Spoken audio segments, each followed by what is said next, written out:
Good morning. Protocol observed.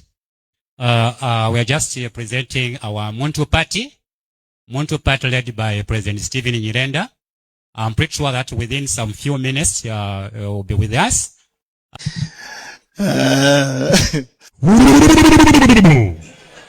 My name is Sandy Sindazi, representing the Chachacha party.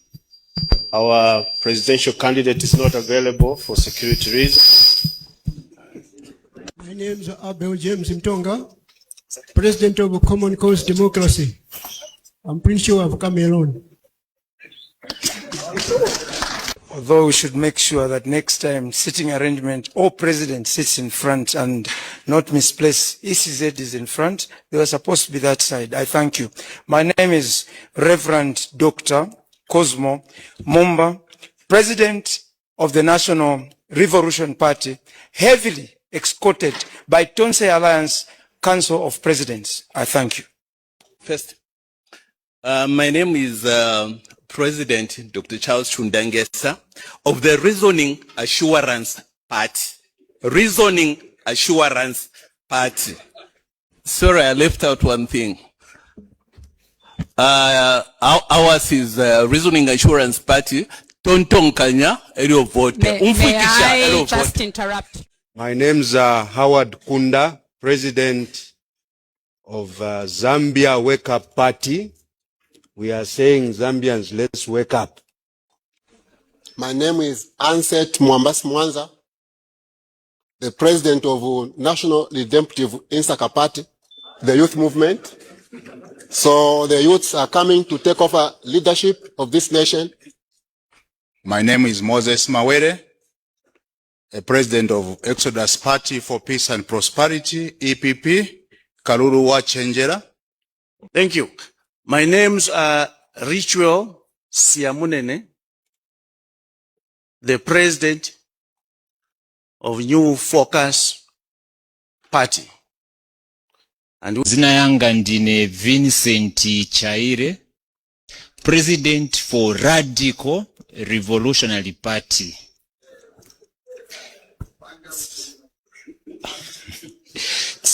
I came alone for security reasons.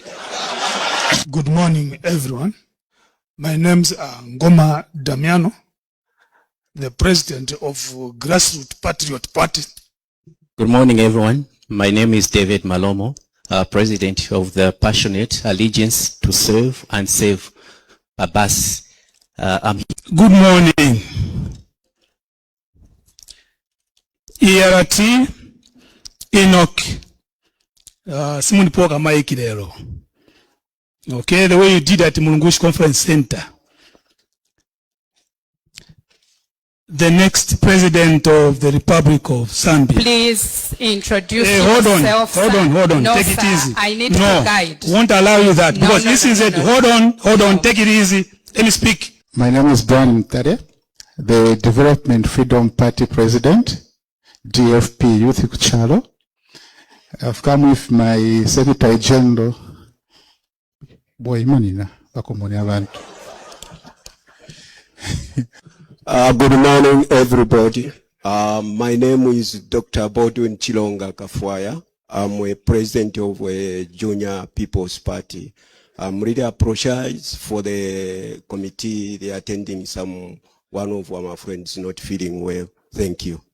Do not worry about masqueraders who say that they are unique. No. Now we are going somewhere else. May I request? My name is Adon Boshkumbi, representing my president Charlotte Salivaji of the Future Party. Good morning, everyone. My name is Exilda Mwenya, President of the New Era Democratic Party.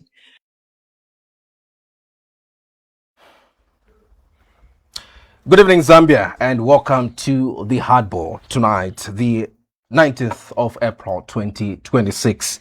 We are less than 4 months away from the 2026 general election, and the political chessboard is moving at a dizzying pace. To our left, we do have the Patriotic Front, the party that once dominated our landscape, and as of today It is currently a house divided against itself, locked in a brutal leadership tug of war between the three different claimants to the throne. As well as to our right, we do have the UPND government, which approaches its 5-year milestone. But as the ruling party celebrates its achievements, the cracks are showing, from stones being thrown in Chongola to the dry taps and closed gates at the University of Zambia, and the new dawn is facing its darkest hour of public scrutiny. This evening, we are asking, the Electoral Commission has also redrawn the map of our democracy with 70 new constituencies. Is this equitable representation, or is it a recipe for administrative chaos? Joining me tonight is a man who knows both sides of the coin, a veteran businessman as well as a long-standing member of the Patriotic Front, and he is Chomba Kaoma. Mr. Kaoma, good evening and welcome to Hardball. Good evening, and thank you for hosting me. Indeed, tonight we're looking at a topic, Mulungushi saga, and our question is, does Zambia have an opposition? We just played you a clip detailing, or maybe giving more facts to what happened recently during a case or meeting that was held involving different political parties, as well as ECZ at Mulungushi Conference Center. I believe if you're following as well, you can also leave us a comment on Facebook regarding what we're going to be discussing, as well as that clip in itself. Indeed, my name is Alfred Chimba. I am your host this evening. And just to kickstart our interview, Mr. Kaoma, let's start with the legitimacy question. And my question this evening is that you've been a Patriotic Front member for years. And right now, we have Mao Sempa on the other side, claiming High Court mandate. We do have Robert Chabinga acting as a leader in Parliament, and also Makebi Zulu coming out of the virtual convention that was just held about a month ago. Who do you submit your reports to as it stands? Or is the Patriotic Front now just a collection of personal brands rather than a political party? I think I will go with your last submission. I think the Patriotic Front right now, in its current form, it's just a collection of personal brands rather than a political party, because it's like it's a tussle of people with egos and a tussle of people with names that don't want to work together for the betterment of collectivity. But these are just people that just want to show that I'm a brand on my own rather than follow the aspirations of the people. Just not long ago, a convention was called upon. The much awaited convention was called upon, and what's funny to come out of that convention is that it was called upon by the caretaker president that we've always known, who was Honorable Given Winda. He hosted the convention. First of all, let me take you back when he made some changes to the Central Committee. We saw people being expelled, we saw people being suspended. So the convention was called upon. Senior lawyers were called in, and the man lost. He came out number 3. This is an election which he called. He lost. He came out number 3. But I've heard him say that no, he does not recognize that he does not recognize those results because he feels the rules of the game were not followed. But this is a convention which he called up himself. You see, this is a man who said, I'm going to respect the outcome of the convention. So, and now today you have Mao Sampa, who of course is a nephew, according to what I know. He's saying, no, to me, I'm the legal president, going by the documents. But again, at the end of the day, you have Honorable Chabinga saying that he's the owner of the Rugwaro. It's the owner of the Patriotic Front. So, I mean, right now the Patriotic Front is just about brands, personal interests, not more of a political party, because in a political party, I think collectivity and public interest supersede personal interests. How does this make you feel, knowing for sure that you've been part of the Patriotic Front for quite some time, and you are literally seeing or watching the Patriotic Front taking a nosedive? It really makes me it really makes me feel bad. I can't describe the feeling because this is one party that we've invested in our lives. This is one party that we believe in. This is our second identity. When you talk about Chomba Kaoma, the second thing that comes out is the Patriotic Front. This is one party that you cannot isolate from us. So seeing it going in different directions, this one is pulling to the left, this one is pulling to the right, is really something that doesn't go down well with me. On several occasions, I've reached out. I started reaching out to these leaders during the time of the Hookah Alliance. When the Hookah Alliance started going down, I'm one person who I used to reach out to President Ashon Tembo to say, sir, some things, if they're happening in the Council of Leaders, why bring them on social media? Deal with them at that level. So I'm one person who has really been passionate in the aspect of collectivity. All leaders coming together, endorsing one candidate, just in the interest of the voters in Kawambwa, the voters in Cherenge, the voters in Kasama. Those people, they don't subscribe to the current confusion going on.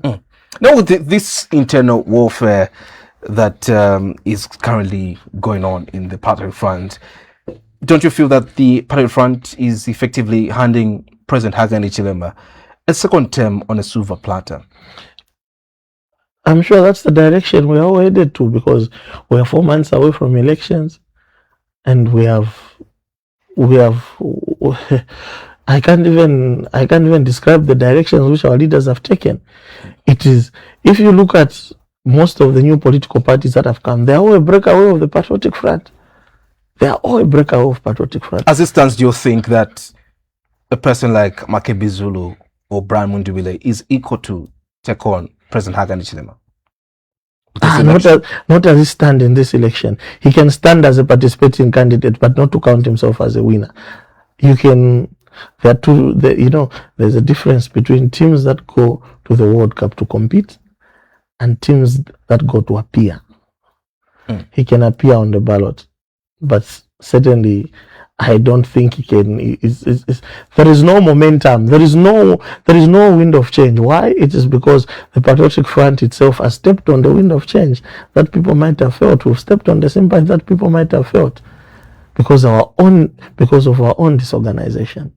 We've had guests or maybe leaders coming from the Patriotic Front that have sat in their chair and they've told us there's obviously a wind of change. Looking at the way the UPNT government has been faring, this economy, the high cost of living and whatnot, and they feel this is an opportunity that Zambians have obviously thought we need change.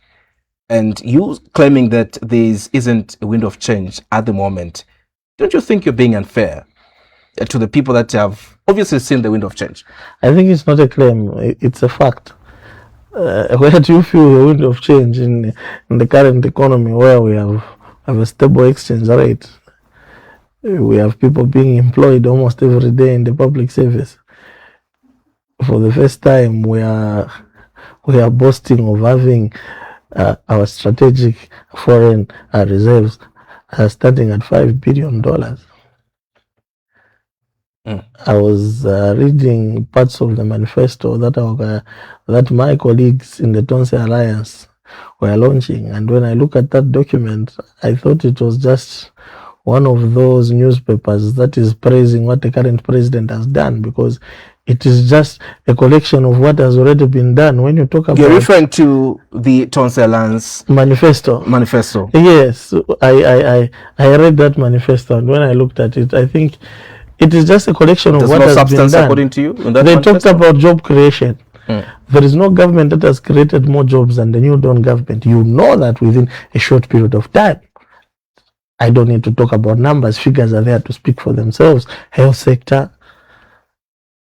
Go to the security wing. Mr. Kaoma, some feel those are not jobs that are created. Those are, replacements of some sort. And if you're saying those are jobs that are being created by the government, can you elaborate more on that? There is no government that can replace. There is no government that can replace more than 42,000 employees. That's a lie. You can't have a shortfall of manpower to that extent. No, That is employment creation, and it takes a lot for a government to employ such a figure, because you need to talk about the expansion of the payrolls. There's a lot that is involved at play. So I think we just need to give kudos where it's due. Replacements and employment are two different things. I've been in the system before. I know when it's time for replacements, and I know when it's time for employment. What you are seeing right now is a real deal. This is a real employment being created. People talk about job creation when we see the private sector thriving. We've seen the revamping of the mines, and that has created more jobs for our people on the copper belt. Maybe that's what people might describe as employment. Before we go to the mines, still on Makebi Zulu, all the opposition that have, right now they have actually bigger voice, and they claim to be the alternative to what the current government is offering. Where do you think they are missing it as a link? If you are saying, obviously they're just going to be participants in this forthcoming election, but not obviously win the seat. Yeah. What do you think they're missing it? I think where they're missing it is that, you see, when it becomes a game of I can do better than what the other person is doing, first of all, you need to point out what their failures are, and you need to tell us what you think you can do better. When you look at, that's why I referred you to their manifesto. When it talks about the energy sector, they said no, they are going to bring in reforms in the energy sector. But these are colleagues that are coming from the Patriotic Front. We used to sit, dine with them. Look at the way we left the energy sector, just the mess we had there. We had over $800 being owed to, $800 million being owed to different OMCs. Right now, the new Dawn government has cleared. They've cleared that debt. So when you talk about bringing in energy reforms or stabilizing the energy sector, what exactly are they talking about? Are they talking about load shedding? Load shedding is gone. So I really need to be meant to understand. What do you mean load shedding is gone? Isn't it just a temporal measure? We've just seen it, I think, the last 3 to 4 months now. So in governance, there is what we call short and long-term measures. Both are interventive, looking at the time. So if the new Dawn government has put in short-term interventive measures and they are working, to me it's fine, because in the long term we expect most of these solar plants that take too long to complete. Zambians for almost 4 years to load shedding, and you're okay with that? The issue of load shedding is one issue which I don't play a blame game on, because I'll ask you that the Patriotic Front government got the Euro bond, and about between $200 to $400 million was given to ZESCO. I'll ask you today, when you ask these colleagues, what has that money done? What did the PF do with that money? Which expansion programs did we come with to make sure that load shedding is eradicated in the long run? I think it's an issue of planning, because when you look at the city today, the city has grown, the population has grown, and there are new connections coming in every day. Go to ZESCO, they're overwhelmed with applications of new connections coming in every day. So I think previous governments, we did not plan for this in the long term. Look, we are coming from a drought. And when you look at our power supply, it is centered on hydro. And we did not think about renewable energy sources as a second option in an event of a drought. Because look, there's a certain level to which you expect hydro to kick in. If there is no water, you expect certain turbines, a good number of them, to go off. But these guys that have come out of I feel the previous governments should have invested more in coal, renewable energy sources such as geothermal. We brought in some experts from Russia. They said they can do geothermal in their economic zone. That was in 2017. I don't know where that project is stored from. But when you look at the new Dawn government now, they've made it easy to get a power purchase agreement so that we can have more people to invest in the renewable energy sector. I think that is a step in the right direction. So Currently, if there is a short-term interventive measure that is working, I think it is working so good. We just need to find out from our colleagues at the ministry, the minister and his team, what the what the long-term measures are. Because currently, people are saying, no, maybe it's just because of the elections, which I don't think so. Having read the Tonse Alliance manifesto, what is one word or maybe an advice to the alliance from you, Mr. Kaoma? My word to the alliance is that, first of all, the alliance in its current form, it is just another patriotic front.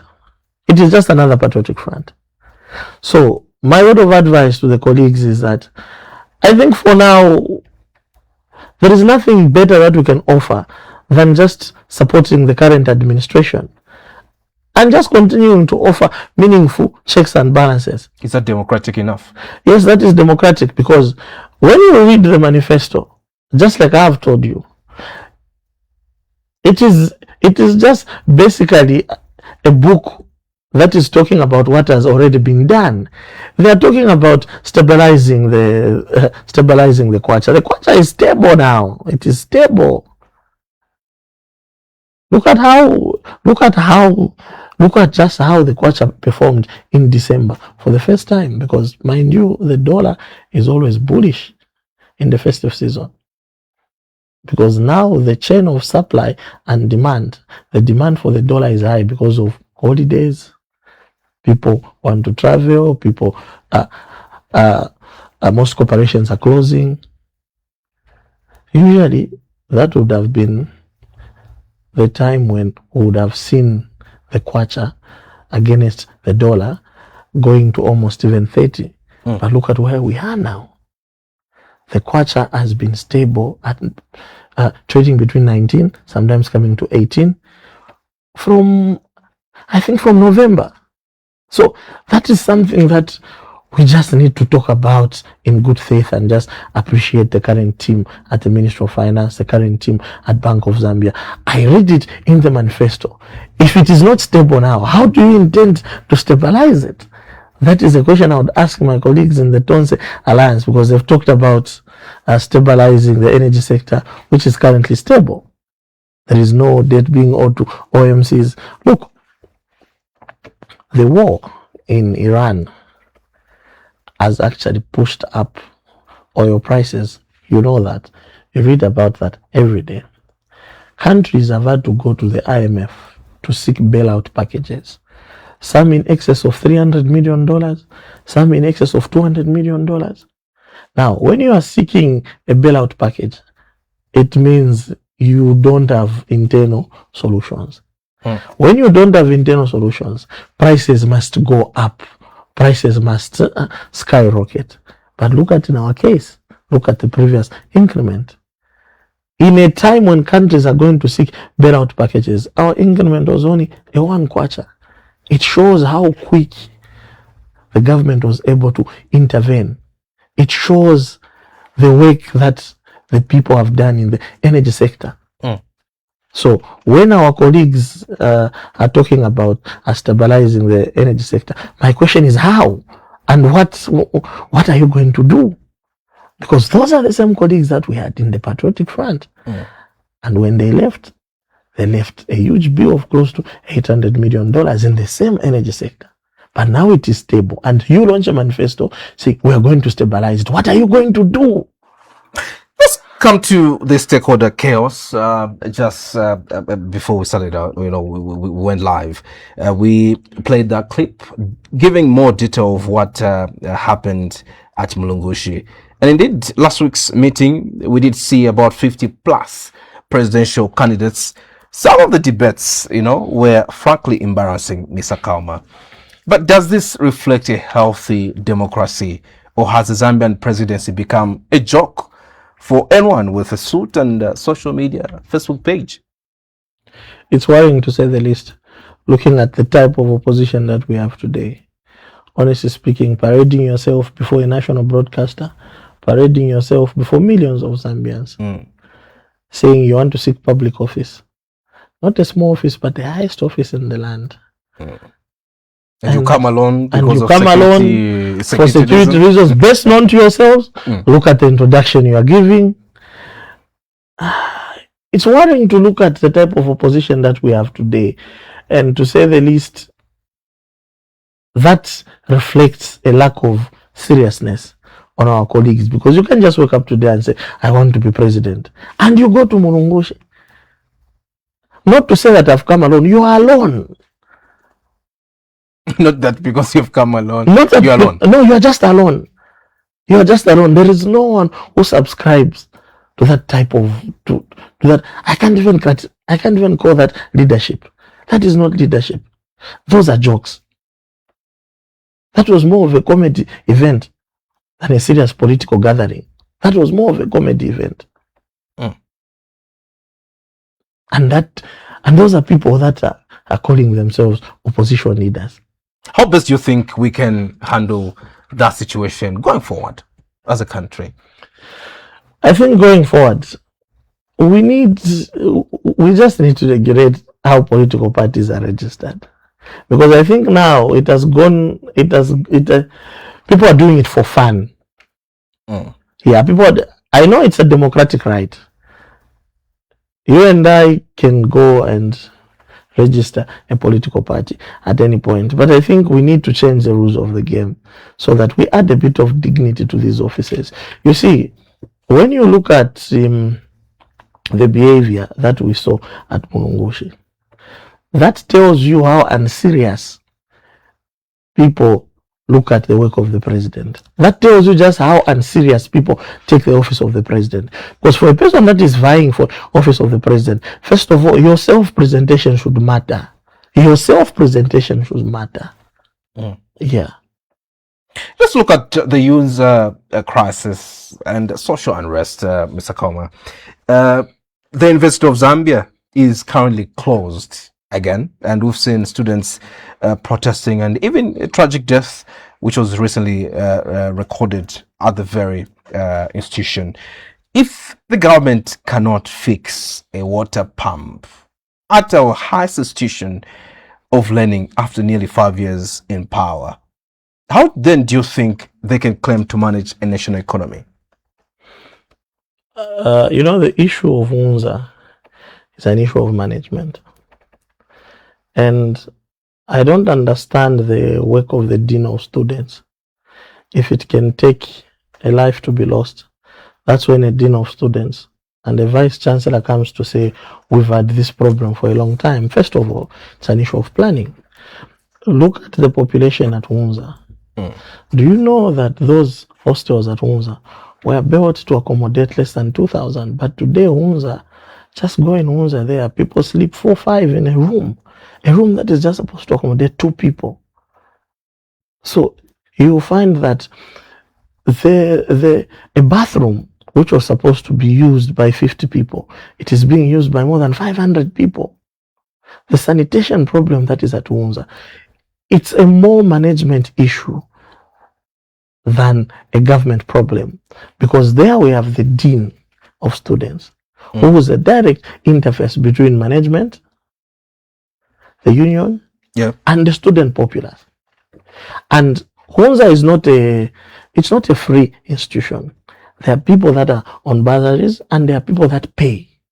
So my question is that these monies that are paid to UNZA, to what extent does management use that money? Because the issue of sanitation, the issue of changing pipes, this is something that is supposed to be done every year before you prepare for an academic calendar. When students leave, you call in engineers to assess the school so that you know what is needed before they come back.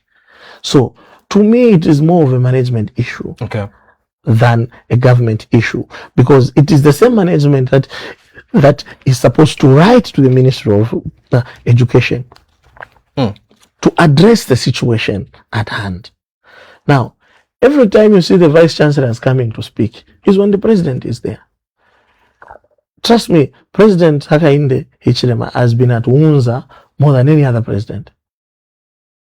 So I wonder what the Vice Chancellor tells him when he's there. Okay. This is the problem that I have with these people that are in this management position.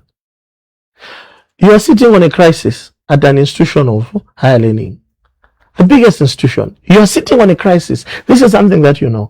The president comes to visit. You are clapping for him. Tell him, Your Excellency, help us. We have this crisis. Now, these vice chancellors that we have nowadays, when a president comes, they don't discuss real issues with the president. They'll just be clapping there. Address the real issues. Sir, we have this and this and this and this challenges. Let it be known that the VC had addressed these issues to the ministry and the ministry has failed. But the ministry has not failed because the minister, the PS, was there. They said, these are issues that your management does not address to us. So, where do we blame the government then? If the management that is placed there to look into the student affairs do not address these issues at the highest level, where do we blame the government? Are we being fair? Okay.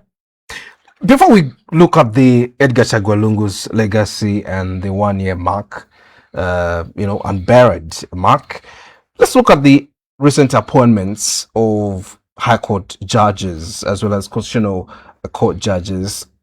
Mr. Kaoma, critics are claiming that obviously President Hakainde Hichilema is stamping, his feet or maybe getting a grip on the power. What is your reaction to this? I think you need to look at the criteria. Okay. That is of the appointments of the judges. Making these appointments. Because mind you, judges are not appointed like permanent secretaries or like any other positions. There is an aspect of qualification that comes in. You need to have been a lawyer for a certain number of years. So I think I saw someone saying, no, there's a wife of an advisor to president.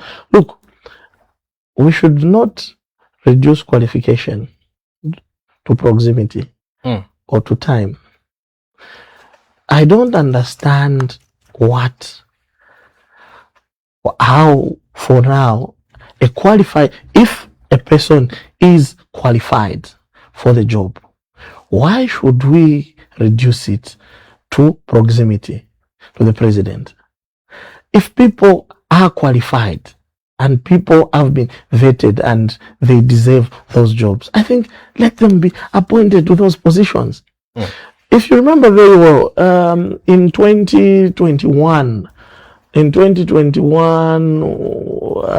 think that was between August and June, President Lungu had made appointments to the High Court.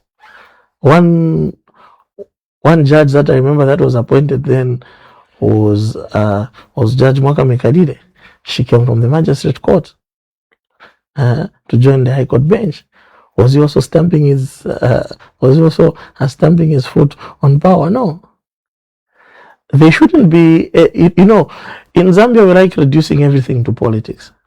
There is no time that is stipulated anywhere in the constitution that restricts a president from making appointments to anybody.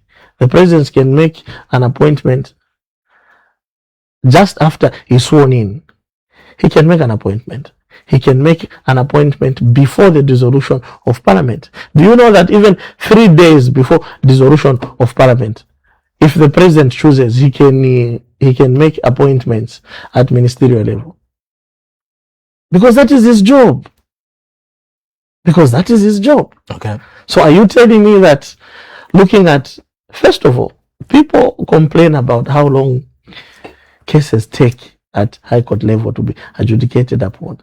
But when the president is making appointments to the High Court, again we're complaining. So which one is it? So according to you, that was just okay. It was to me, that was just okay, and I congratulate the people that were nominated and appointed, and I wish them the very best as their names go to Parliament for ratification. I think we should draw a line between time of politics and time to be serious. Because you can't be complaining that We have a few judges. That's why cases are taking long at High Court. When the president makes appointments, people again come back to cry and say, no, looking at the time these appointments are being made, maybe it is the president trying to step. It's a political yes, yes, I don't understand. Okay. Let's look at, the Edgar Chagwa Lungu legacy. Very few weeks from now, or maybe we're just weeks away from, running a full year, 1 year anniversary of the death of former President Edgar Chagwa Lungu. The standoff is still there. The standoff over his burial in South Africa remains a scar on our national prestige. Mr. Kaoma, who is it to blame for the fact that a Zambian president is not, resting in Zambian soil and the family, or is it, we should also blame maybe the vindictive state as it stands for today? What do you mean when you say the vindictive state? Yeah, honestly, this is the perception that is there, that, this government is very vindictive, and obviously this is why. Okay, so there's a difference between a fact. So what's the fact? And the mere assertion. Okay. Trust me, I'm more close to that matter. Okay. Very close to that. Bring us up speed. Let's hear. Who do you think is to blame? When my good brother Makebi Zulu came to address the nation about this issue, he said there was a principal agreement in place between the government and the family, and that the body would be brought back to Zambia for burial, and everybody was happy. We were expectant. Then afterwards, he came and he said, no, trust has been broken on both sides. He cited these reasons as to why the family was not comfortable. And one of the reasons was that RDA had advertised that they would be constructing a drainage which would lead to the closure of about 14 kilometers of Leopard Zoo Road, and that's a road that leads to Chwema, the place where they wanted the body to lie instead. But I can tell you that's a lie, because you can get to Chwema through the ring road. And at the point where the road was cut, there was another access route that was provided inside a proper tarred road. So when it talks about RDA closing the road, I think that point doesn't stand.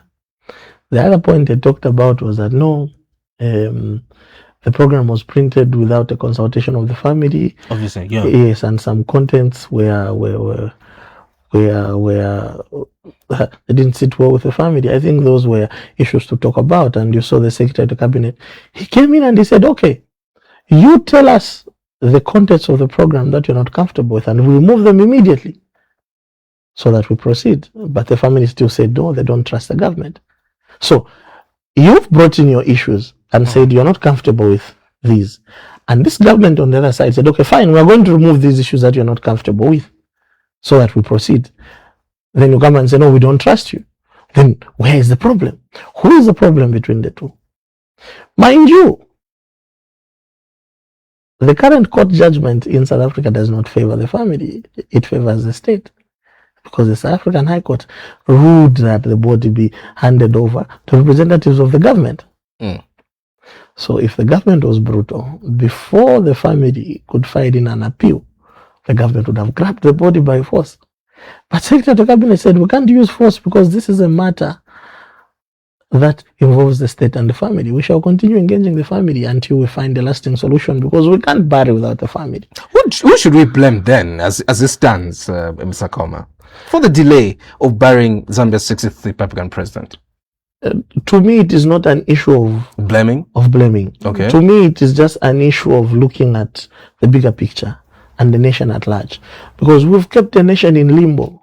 We've kept a nation just waiting. And I think if our egos were to be put aside and we looked at the betterment of the nation, and that's why my plea to my good brother Makebi Zulu has been, before you come to campaign, you are a very good lawyer, a very celebrated lawyer. Before you come to campaign, use the wisdom that you've been known for as a lawyer to try and speak to the family so that the body can be brought home. You are not only the family as spokesperson, you are the family lawyer. There is a reason why lawyers are called counsels. There's a There's a reason. Because they don't just stand to represent you, but they will cancel you. They will cancel you in ways you don't understand. Legally, they will tell you, no, this law means this. You can't defend yourself in this way. That is the advice the people of Zambia expect to come from Makebi. That's why I've always said that I would love to know his opinion on this matter. I would love him to come out and state that this is my opinion on this matter. Does he support the current standoff? If he doesn't support his current standoff, what has he told the family? Because trust me, right now there are just lies in place. Okay. There is nothing like trust is broken. It is just an issue of lies. People trying to embarrass the head of state.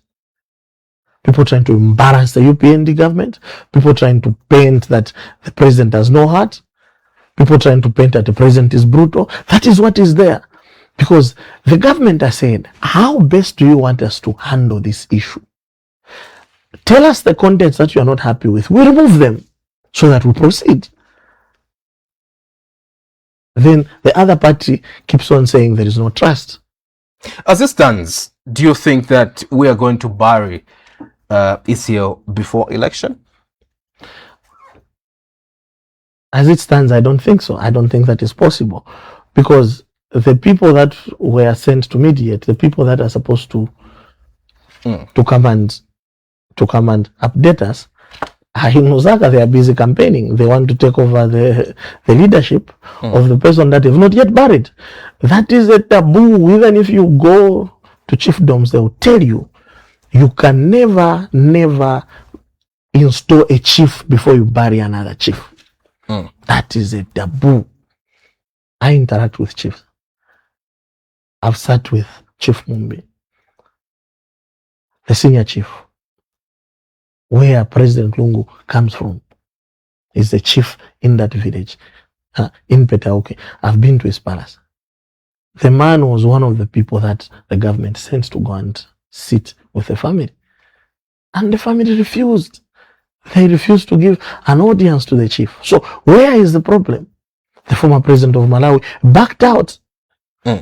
So it shows you that there is unwillingness on the other side. And now, when there's unwillingness on the other side, we have a representative from the other side come and says he wants to be president. Okay. So are you telling me that he would want President Hakainde Hichilema to bear the glory that he buried his predecessor with dignity? Mr. Kaoma, let's move on. I need to get as much as possible from this particular interview. I'm going just to get a bit more personal on this and obviously run an authenticity test on you. Looking at how you've been explaining, you've been increasingly supporting the UPND. And I think the question that I believe even the viewers are having is that your support, increasingly supportive of the UPND, is it on policies? And are you supporting the policies, or are you just positioning yourself for a government contract or a seat in one of the 70 new constituencies? First of all, I'm one person who was never a fan of the UPND, never a fan of President Hichilema, so to speak. What has changed now? What has changed is that, you see, in Bemba, there is a Bemba proverb which says, Akanonene kairombera keko mchere. This is a man who I perceived wrongly. But looking at what he has been able to achieve in the last 4 years, I think I can safely say that I'm his number one fan.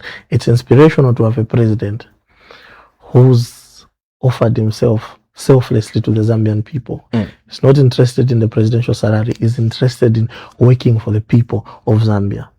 This is one man that we were told all sorts of things. But today, just look at what he has done. He has brought development to all corners of the country through decentralization policies, other policies like CDF. So you can't hate such a person. You can't hate such a person. I mean, if not him, then who? Because currently, the statistics, they speak for themselves. Is this love genuine for President Hakainde Hichilema and the UPND? Or you're also just part of, the few individuals that you've seen defecting from the Patriotic Front and different other opposition political parties, obviously just wanting to position themselves therefore for maybe a seat closer to that of power? First of all, I don't need a seat anywhere closer to power. I don't need a seat. I've been there before. I don't need a seat. I'm content with what I have. I'm a businessman. I'm able to survive. I'm sure you know. We interact away from the camera, so you know that for yourself. I'm not even supposed to talk about that. But to me, love and support is something that I cherish.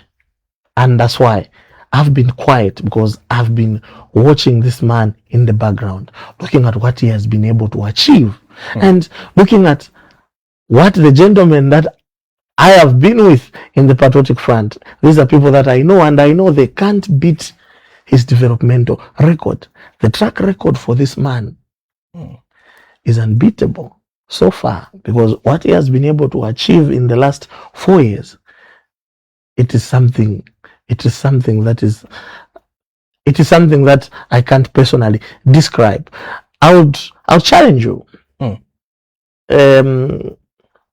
Just try to drive around, not Lusaka alone, because when I talk about development, a lot of people just focus on Lusaka. But even in Lusaka, there are so many things you can point at. Those people that live in Ibex, they have a dual carriageway now. For the first time, we are having a dual carriageway from Lusaka to Ndora being done at half the price. Mind you, the Patriotic Front, my government, we issued a You're talking of Ibex, Mr. Kaoma. How about highly densely populated areas? There's a road that goes to Obama. There's a road that goes to Obama. It is now a dual carriageway. Obama is a very highly populated area. The famous Garden Road, it has now been done. The road that links North Mid, Garden, Chiruru, it has now been done. We spent 10 years in power. That road was bad, but now it has been done. So look at that road in Matero, where there is that school. Is it at that roundabout, when you're going to Zingarume, there's a school here. I've forgotten the name.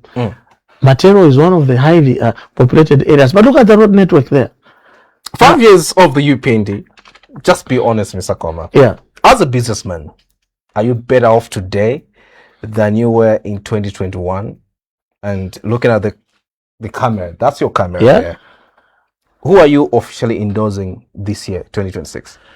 Look, a good government, they create an enabling environment for the private sector to flourish.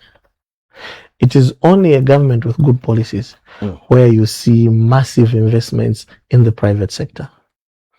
I won't go to the mines, because their figures, they speak for themselves. I'm a businessman myself, and I think the current environment is so conducive, because there is no fear for cadres that a cadre can pop up any day, any time to come and claim for money. That fear is gone. People are now conducting business in serene and secure environments. So, with that being said, I think I'm officially endorsing the candidature of the current president to continue. Okay. Yeah, because looking at the manifestos that people who claim to be the biggest opposition are presenting, it is just an oral document of what has already been done. It is just a document which is supposed to be printed in favor of what the current has already done. When you look at the Patriotic Front's legacy, you were in the Patriotic Front with a playbook, when the playbook was different. You defended their policies, Mr. Kaoma, for the years they ran this country. Were you wrong then, or are you just being pragmatic now because you know that the Patriotic Friendship is sinking?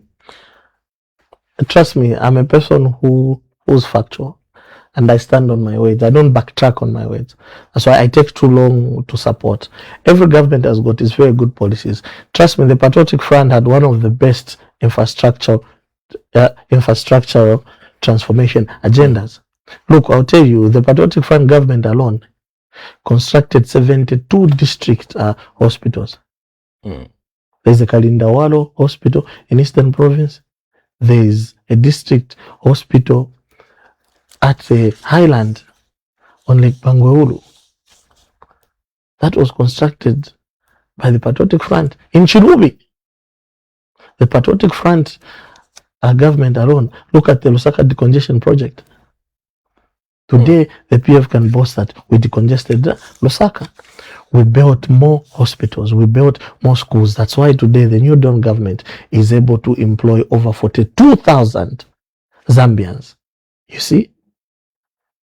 So the Patriotic Front government had its own policies that worked to the betterment of this country. But what I'm trying to say is that the New Dawn government has also come with policies that have done wonders within a short period of time. So I am supporting what I've seen and I'm supporting what has worked. Does a businessman in Zambia have to be friendly with the ruling party just for survival's sake? And is your recent support for President Hakainde Hichilema a matter of conviction or a matter of corporate survival, Mr. Kaoma? To me, it's a matter of conviction because I at the moment, I don't even do any business with the government. I do more business with the private sector than the government. But even if I'm in the private sector, this government has created an enabling environment for the private sector to flourish. Come on, there is no commander that is going to knock at my office and demand for money. There is no commander that is going to go and harass my mother that is trading in the markets. There is no commander that is going to come and close this TV station for hosting me. So, to me, I think the New Dawn government has done well there, and they deserve to be supported. When you look at the social fabric and the regional politics, we understand that the youth were the engine of the 2021, change or general election. If you were advising the president today, would you tell him he still has the youth, or should he be worried about the Gen Z uprising, similar to what we've seen in the neighboring regions, especially in Africa, SADC region especially? This is one man that has changed the constitution to how to offer permanent seats for the youths. So why should he be worried? For the first time, we have a constitution which talks about having permanent seats for the disabled, permanent seats for women and the youth. So why should he be worried when he has offered the youth an ultimate time for them to come in parliament and to step up and to take the leadership mantle? So it is up to the youths now to carry the offer with both hands and be serious with the leadership rather than the drama and the comedy that we saw at Mulungushi. Youths must take up the challenge that the president has offered now, and they should take it more serious because these are permanent seats that we're talking about. But if youths will still sit back and think they can only be used as tools of violence, as tools of protest, as tools of character assassinations, as keyboard warriors to fight other people's personal battles, I don't think we have a future. Understanding that politics in Zambia is increasingly being framed through a regional lens, Mr. Kaoma, as of today rather, do you think that the UPND as a party, they've done enough to unify the country, or are they falling into the same Bantu or Tatwe or the East and North trap that has plagued our politics for decades? How they unified the regions. This is the biggest problem that I have with the topic of tribalism. Mostly the topic of tribalism arises through certain appointments that we see. But the question is, if a person is Tonga and they are qualified, very qualified for the job, are you telling me they should not get an appointment or they should not get a job at the highest level because the president is Tonga? Are you telling me? And that is a question I asked to say, are we going to reduce qualification to proximity? Are we going to reduce qualification to regionalism? I think before we talk about tribalism, we should also look at qualification. And when we talk about national unity, what should describe us first is that we are all Zambians first, before any tribe, before any religious gathering. We are all Zambians first.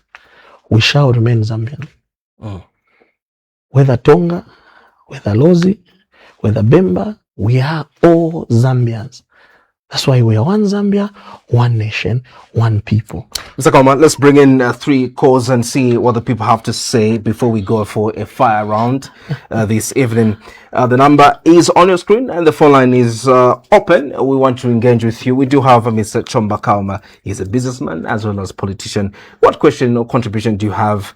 Call us and let's get to hear from you. I know for sure the Facebook audience as well is quite huge this evening, and they're following the conversation as it unfolds. But let's accommodate at least 2 or 3 calls and hear what they have to say. Good evening. Good evening. Good evening. Yes, your name and where are you calling us from? This is Mr. Zulu calling from Lusaka. Mr. Zulu in Lusaka, yes, we do have Mr. Kaoma here. Mr. Kaoma, good evening. Good evening, Mr. Zulu. How are you?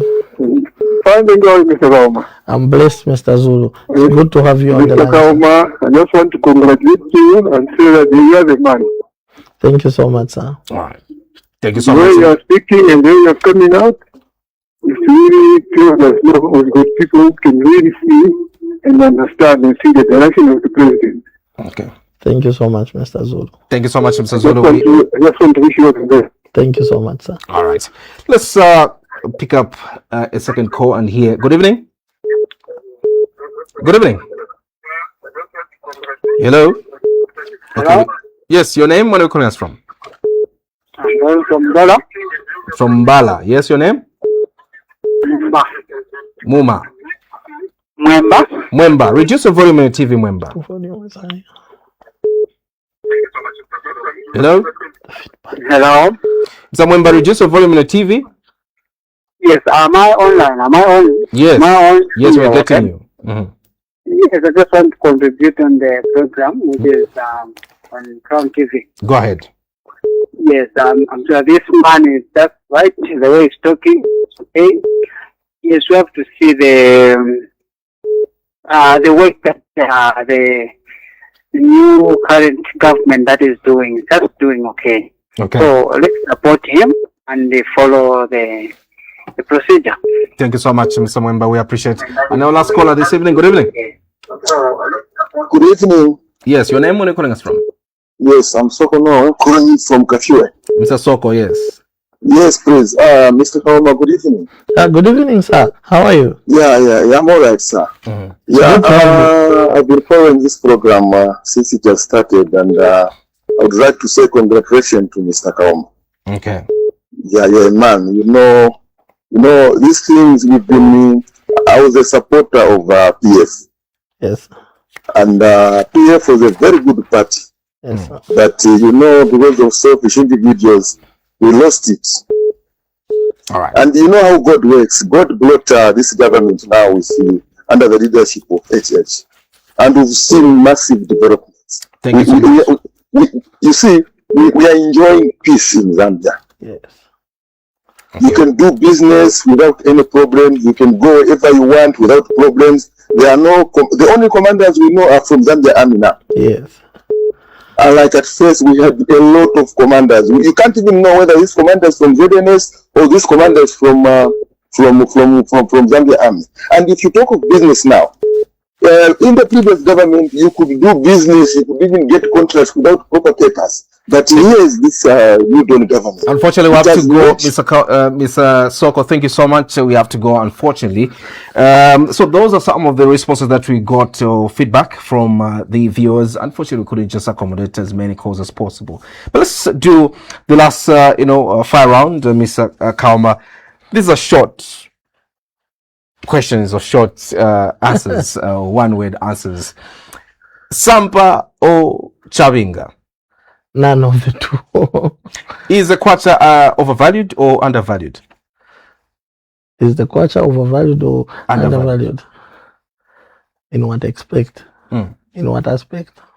Just the performance itself. On value, the kwacha is doing better. It's doing fine. Will the 2026 election be free and fair? we expect them to be free and fair, because that is the role of the Electoral Commission, is to make sure that the elections are free and fair, and placing our trust in the chairperson. Okay. Yeah, we hope for the best. One word to describe President Hakainde Hichilema's first term. Miraculous. One word to describe the current state of the party front. Disastrous. We've spent the last 1 hour peeling back the layers of Zambian political onion, rather. Mr. Kaoma, you've given us a lot to think about, whether you've convinced the viewers of your conviction or confirmed their suspicions. I'm sure the cause can speak for themselves. Remains to be seen. And indeed, thank you so much to each and everybody who's been part of the Hardball. We are back on Sunday at exactly 20 hours. My name is Alfred Chimba. I've been your host. From me and the entire production team, it's Baba, and enjoy the rest of the evening. Good night.